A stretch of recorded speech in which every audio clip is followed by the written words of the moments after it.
नमस्ते भारत। मैं हूं भूमिका मेहता, अपने देश की बेटी और अपने भाई की बहन सुशांत सिंह राजपूत की बहन।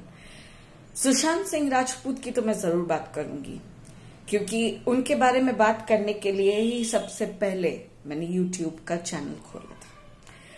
तो जस्टिस के बारे में क्यों ना बात करें, लेकिन सबसे पहले मैं बात करना चाहूंगी नवाब मलिक की। वही नवाब मलिक जो समीर वानखेड़े के ऊपर बहुत सारे र्यूमर्स लेकर आया था और महज एक चीज के पीछे पड़ गया था, वो है सर्टिफिकेट्स। अब आपको शायद पता है या शायद नहीं पता है काफी लोगों को कि किस सर्टिफिकेट्स की बातें हो रही थी। तो सर्टिफिकेट्स में क्या प्रॉब्लम्स आई थी, कोई जाली सर्टिफिकेट्स या ऐसा कुछ नहीं।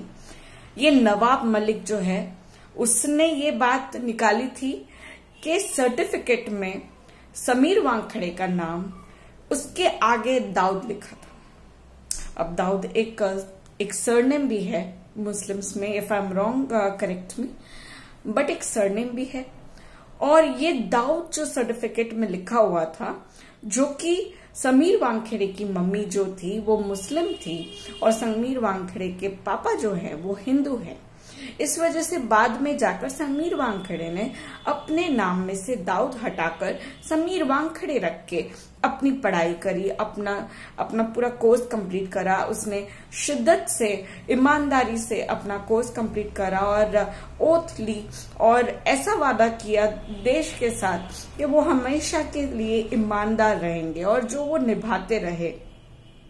बट ये नवाब मलिक जैसे जो गिद्दड़ चूहे जो होते हैं, जो स्पेशली महाराष्ट्र के सीएम के जो चुट्टे बुट्टे हैं, उन लोगों ने अपनी आवाज उठाकर ये टॉपिक निकाला कि वो दाऊद कहाँ गया, वो दाऊद।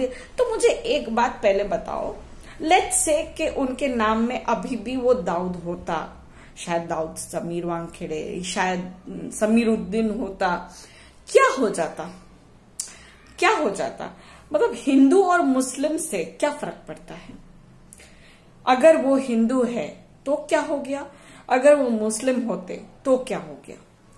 समीर वानखेड़े को किसी आइडेंटिफिकेशन की अगर जरूरत है तो उससे ये आइडेंटिफिकेशन की जरूरत है, और अब जरूरत भी नहीं है, क्योंकि सारी दुनिया जानती है कि वो ईमानदार है।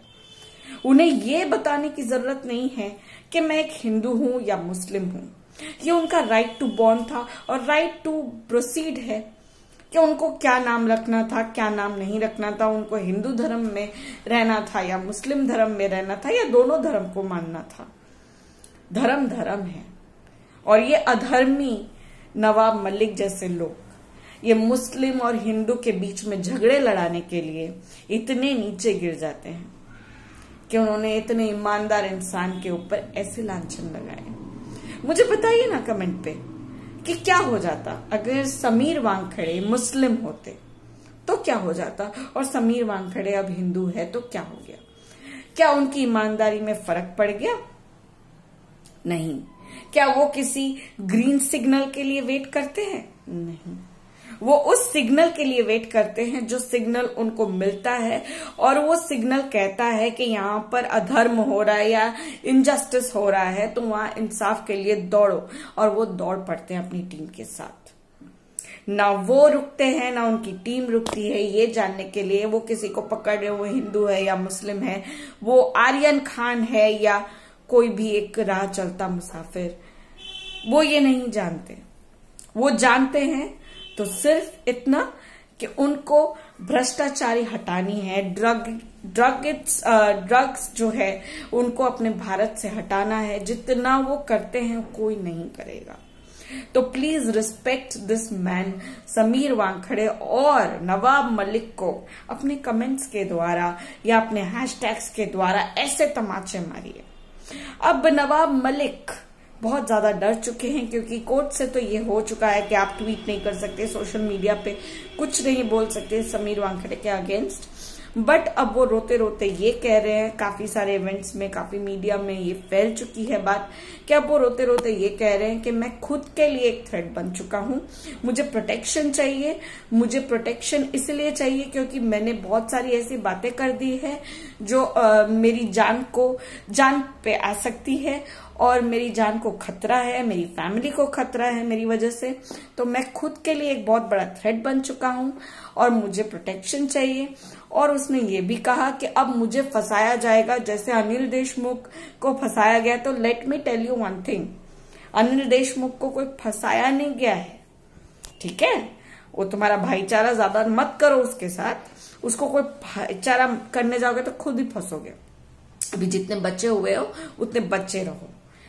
मनी लॉन्ड्रिंग के केस में अनिल देशमुख को फंसाया नहीं गया था, पकड़ा गया था with all the proofs and everything. तो अपना नाम वो लेकर ये कहता है कि मुझे भी अनिल देशमुख की तरह फंसाया जाएगा और मैं भी जेल चला जाऊंगा, मेरी जिंदगी पे थ्रेट है, मेरी फैमिली पे थ्रेट है, ये वो और बहुत कुछ। तो एक्चुअली मैं ये मुद्दा इसलिए अभी लेके आई हूं, कहने का मतलब ये होता है सत्यमेव जयते, ये सिर्फ कहने की बात नहीं है, ये होता है। आप कितनी भी गलती करो, कितना भी गंदा काम करो, अंत में आपको ऐसी मार पड़ती है भगवान से, खुदा से, कि आप नीचे गिरते हो। और ये नीचे गिरा है और भी नीचे गिरेगा। और हमारा सत्य हमेशा की तरह आगे बढ़कर जीतेगा। और कुछ ऐसे ही सत्य लेकर नारायण राणे काफी टाइम से, इनफैक्ट मैं कहूंगी कि जब से सुशांत सिंह राजपूत का केस सीबीआई के हाथ में पहुंचा है तब से, यानी कि ऑलमोस्ट 1 साल ऊपर से, नारायण राणे और उनका बेटा नीतीश राणे हमेशा ये कहते हैं कि वो जानते हैं, उनके पास सबूत है सुशांत के ऊपर क्या हुआ है और दिशा सल्यान के साथ क्या हुआ है, और इन दोनों ने सुसाइड नहीं किया है। ये सारी बातें बहुत ज्यादा उन्होंने हमेशा मीडिया से कही है और इस बार भी कही है। लोगों ने हमसे पूछा, काफी लोगों ने पूछा कमेंट्स पे कि क्या उसने सारे सबूत दे दिए हैं। काफी बार मैंने ये कहा कि उसने अपने सारे सबूत दे डाले हैं सीबीआई को, जो कि वो हमेशा से कह रहे हैं। तो मैं अब मैं पूछना चाहती हूं कि अगर सारे सबूत सीबीआई के पास पहुंच चुके हैं तो सीबीआई अब कितना टाइम लोगे? किस चीज के लिए इंतजार कर रहे हो? सुना है कि 1-2 दिन में नारायण राणे को सीबीआई अपने पास बुला रही है और बहुत सारे क्वेश्चंस करने वाली है। नारायण राणे काफी टाइम से वेट कर रहे हैं। इनफैक्ट उन्होंने लास्ट इवेंट्स में कहा है कि मैं नहीं समझ पा रहा हूं कि ये लोग मुझे क्यों नहीं बुला रहे हैं, ये लोग मुझसे क्वेश्चंस क्यों नहीं पूछ रहे हैं।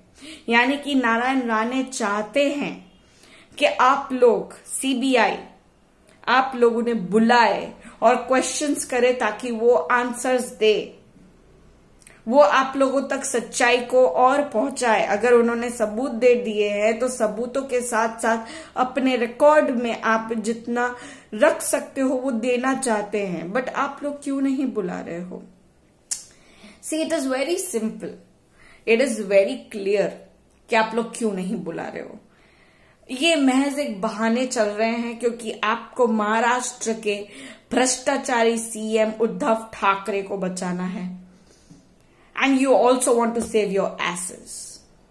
आई am sorry to use this word, but this is a truth. आप जानते हैं कि अगर आप सच्चाई सामने लेकर आएंगे, सुशांत सिंह राजपूत के साथ क्या हुआ था, 13 जून को हुआ था या 14 जून को हुआ था, क्या हुआ था, तो सबसे पहले आप पर आएगी। क्यों? क्योंकि आपकी जेबें कौन भर रहा है? आपकी जेबें डेफिनेटली सीएम उद्धव ठाकरे भर रहा है। तभी तो आपको हर बार ग्रीन सिग्नल का इंतजार होता है, तभी तो आपको हर बार ये कहना होता है कि हम लोग अभी इन्वेस्टिगेशन कर रहे हैं। भैया कितना टाइम तक इन्वेस्टिगेशन करेंगे? इतना इन्वेस्टिगेशन मत करिए कि आपके ऊपर इन्वेस्टिगेशन रखनी पड़े। और मैं चाहती हूं कि सीबीआई के ऊपर सीबीआई आए, इसके ऊपर जो एजेंसी होती है भैया हमको नहीं पता है, हम इतना कानून नहीं जानते। हम जितना कानून जानते हैं उतना ही बहुत अच्छा है, क्योंकि ज्यादा कानून जानने वाले लोग बिकाऊ होते हैं और मुझे बिकना नहीं आता। मैं जो बोलती हूं मैं वो बोलती हूं। अरे यार, अगर आप लोगों में थोड़ी सी भी सच्चाई है तो बाहर निकलो ना, अपने सीबीआई होने का कुछ पर्चा दो ना यार, कुछ सबूत दो कि आप काम कर रहे हो।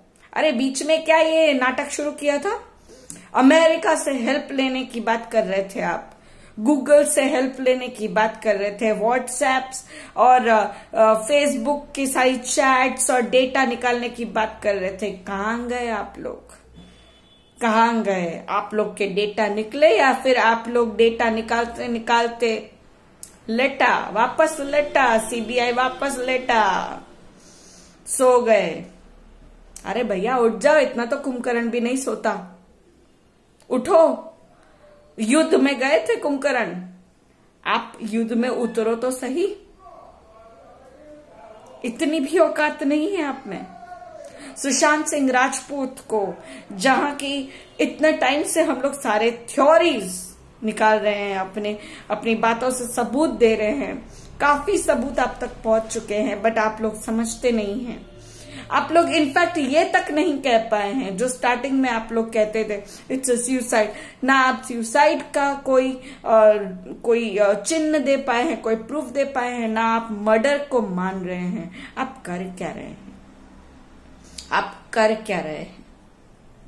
आप महज बैठे हुए हैं और कुछ कर नहीं सकते। आप ताली बजाओ, चूड़ियां भेजूं, यही कहती थी मैं पहले और अभी भी कहती हूं कि चूड़ियां पहन लो और बैठ जाओ और कहो we are closing this case because we do not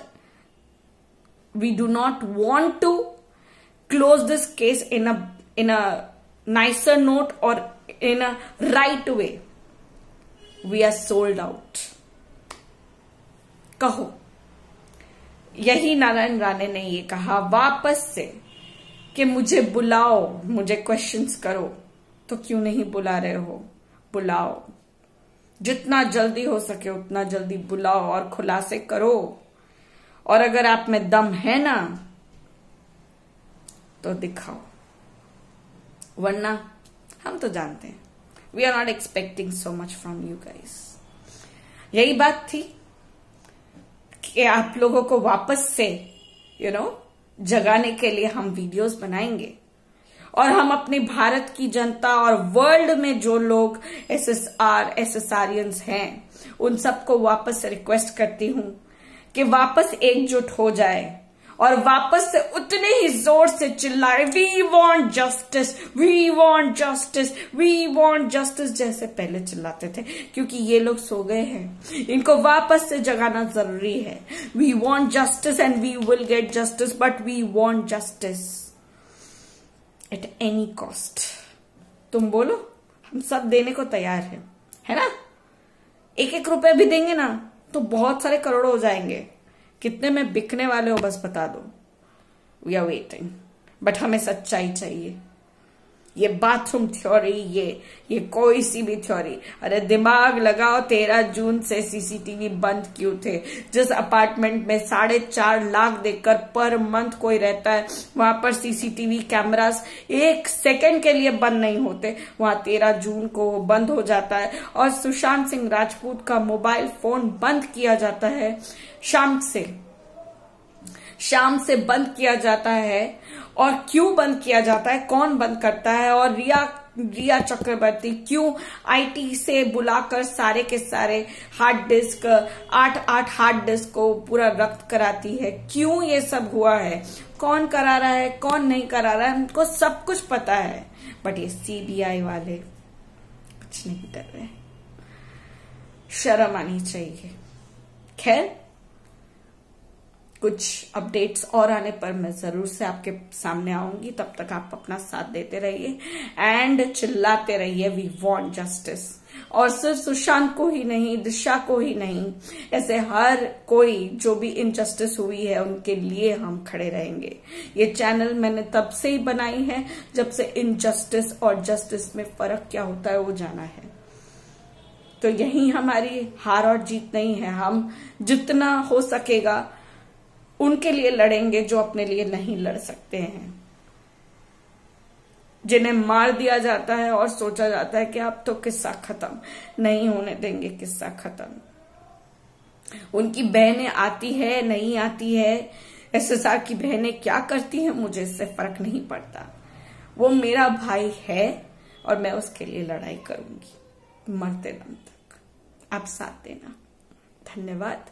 जय हिंद।